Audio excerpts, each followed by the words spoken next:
Our last but not the least speaker for today is Dr. Robert Paulson. He is a professor of veterinary sciences and also chair of the Inter-College Graduate Degree Program in Genetics. His lab focuses on understanding how cells integrate the different signals they receive and make correct developmental decisions. His lab uses genetic and biochemical analysis of primary progenitor cell cultures during mice hematopoiesis.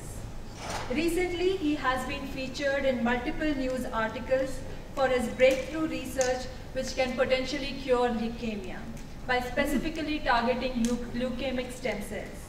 In addition to being a great researcher, he is known to run a very fun lab and is very popular among students. Please join me in welcoming Dr. Paulson. Thank you very much, and I really want to thank the organizers. It's quite an honor to be chosen to give one of these talks. And as I was getting my talk together last night, I realized that 9 minutes is really not enough time. So I may go a wee bit over, but I'm the last person, so I figure I'm good. So what I want to talk about today, that seems really loud, is something slightly different than what I think you've heard about earlier today.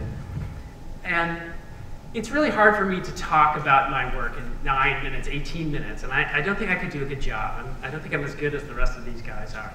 So I was going to talk about something different, something that's equally important to science, and I think equally important maybe to your lives as well. And what I want to talk about today is community, and that's why I chose that title, It Takes a Village. So community in science is really important, and I think most of you have probably heard about our work on leukemia and how my collaborators and Prabhu and I discussed this over pizza at a lunch, and that got the whole ball rolling. But community is incredibly important in shaping ideas and allowing you to do things. And so I thought I'd tell you a few thoughts about community.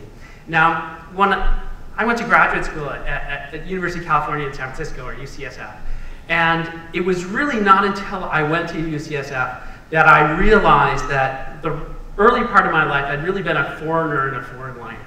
Because when I got to UCSF, I realized that really scientists were my people, right? And there, what you saw was a community of people who were incredibly interested in science, incredibly interested in what everybody else did. And it was a great place to train, and it's an experience that has affected me the rest of my career. And so UCSF at that time, in the mid-'80s, early '90s, was really a premier institution. Okay, and to really think about it, I don't know, if you can really appreciate it, but 4 faculty members went on to win the Nobel Prize, and if you look at other prizes, you could easily triple that number, and so it was a place with incredibly high-powered faculty. And in fact, just as an aside, this year Ron Vale from UCSF won the Lasker Prize for Medical Research, and he has an article in Nature Medicine about his discovery and what it's like to be a scientist. And I would really recommend reading that. It's a great read. It's really interesting stuff. And he was a graduate student when he started the work on identifying kinesins, and it's really an incredible story. So UCSF was this great place. It was high-powered faculty, but a great place is more than high-powered faculty. It was a place where there was incredible amounts of support. Everybody was very excited about what you did. When I gave my thesis talk, there were almost 100 people at the talk. Every faculty member came. They came to all the talks. And it was really, that kind of support shapes you and gives you confidence to do things. And that's something that I've looked for every other place I've worked. And if I didn't find it, I tried to bring it with me to improve that place. So community is about support and knowing that people will be around you to make sure things work. But there's another kind of community that I'm going to talk about now, and that's the community that is really kind of like the crucible of ideas. And what I think of this community is the community that's not afraid to tell you that you're totally full of shit when you're trying to tell somebody something, right? And it's really important to have people like that around to make sure you're on the right track. I just have to make sure I'm not forgetting to say something. So when I was at UCSF, I worked for one of those Nobel Prize winners. I worked for Mike Bishop, who won the Nobel Prize in 1989 for the discovery of that retroviral oncogenes were actually mutated normal genes. And he won with Harold Varmus that year. And I was actually in the lab when they won, although as a disclaimer, I did nothing to contribute to that Nobel Prize, and probably did very little to contribute to Mike's fame over my time. But So it was an incredible thing. And the Bishop Lab was an interesting place. It was a big place. We had 30 people, right? So there were 19 postdocs, 9 graduate students, and two technicians. And so like all labs, you have a regular weekly lab meeting. And so in the Bishop Lab, 2 people spoke each week. And the lab meeting had a name. It was called It's Your Career. And it was basically the idea that you were given an opportunity to tell what you were doing, and you had to defend it, okay? And Mike was pretty much an old school kind of guy. He felt that nobody should use props when they talked. So what happens is that you would walk into the room and you'd be handed a piece of chalk, and you had to talk for 45 minutes, okay? And to say that lab meeting was spirited is really an understatement. People took great glee in the fact that they could tell you that you were totally wrong. It wasn't mean-spirited, but it was something you had to be on your toes when you gave a talk. And so what I want to do is tell a couple of stories about this type of community. Now, amongst the postdocs in the Bishop Lab, there were also hematology oncology fellows. So these guys were doctors. And one of these doctors was a guy by the name of Ed Liu. And Ed's an incredibly bright guy, okay? And he would get up and talk, and sometimes with incredibly smart people, they don't often see the fallacies of their logic. And Ed would get up and he'd diagram out an experiment, and it would be overly fanciful. And I think the graduate students especially found this to be an inviting target. So Ed always was in battle during his talks, and he would argue and whatnot, right? And so this kind of thing went on, and Ed was quite successful in his time in Mike's lab.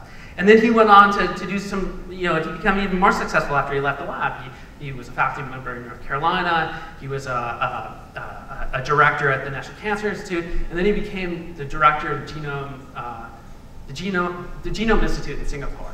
Okay, so a few years ago, it was Mike's 70th birthday, and it was the 20th anniversary of the Nobel Prize. So they had a symposium in San Francisco. So we all went back to go reminisce about this. And so Mike had trained over 150 trainees over his period of time. And each decade of training had a group of speakers. Okay? And so for the 80s, Ed was one of the speakers. Okay? And so he gets up to talk, and he's looking out over this crowd. And the auditorium's much larger than this, and it's filled to the gills. And he's got this little smile on his face. Now, I'll never forget this, because he looks out there, and the first thing he says, "You bastards, for the whole time I was in the lab, you tortured me every time I gave lab meeting," right? Then he said something that I'm not going to say because this is a family gathering. But at that point, the entire auditorium, there was just a gasp and awkward silence. And everybody looked around like, oh my God, right? And then he started to laugh, right? And he said, "You guys made me what I am today because you never let me get away with stupid ideas, right? You always made sure that I had, really thought through my experiments, and that's what I took with me." So I think that's something you have to think about, that criticism, in a class or a lab is not, well, for the most part, it's not usually personal, but, it's something that's there to try to make you better, right? Now, my own interaction with lab meeting in Mike's lab, after getting over the sheer terror of standing in front of 30 people, what it taught me, though, was this ability to have confidence, to stand up at the blackboard and just talk about my ideas, right? And I think, people have had me in class. I read a lot on the board, right, all the time, and I feel really comfortable doing that. And I trace that back to those days in Mike's life. And so, just to finish off, I want to say a couple more things. So when I was a graduate student, one of the things that I had over my desk was a cartoon that I had Xeroxed, and it was a Calvin and Hobbes cartoon. And actually, I realized last night that you guys might not know who Calvin and Hobbes are, because the cartoon stopped many years ago. But it's about a young boy and his stuffed tiger, and he has kind of the wisdom of the Dalai Lama and an 8-year-old, basically, right? And so this Calvin and Hobbes cartoon really struck me, because I think it really hit the essence of science. And so it was Calvin telling Hobbes this tale, and what he said was that, isn't it sad that people's lives are so precarious that they'll embrace any preposterous delusion rather than face the occasional bleak truth. And to me, when I read that, I thought, well, that's science, right? You have to avoid preposterous delusions and you have to face bleak truths, right?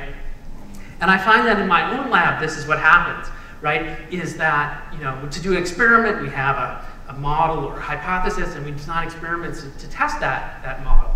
And more often than not, the answer is the model's wrong, okay? And I get students that walk into my office all the time, and they turn to me and they say, the experiment failed. And to me, when someone says the experiment failed, that means all the cells died, the gel didn't run, we got 0 data. But what they're saying is that the experiment didn't match the model, right? To me, that doesn't mean anything. That just means we need a new model, right? Because you have to go where the data goes. And there's that tempting idea, that preposterous delusion to make the data fit the model. And that's not the way it has to be, right?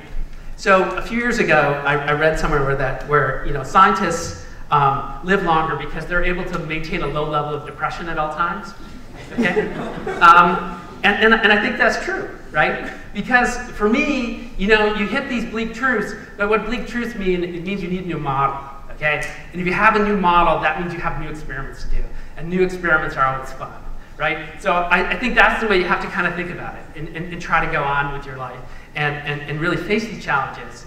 And that's all I have. Thanks. Well, I should point out,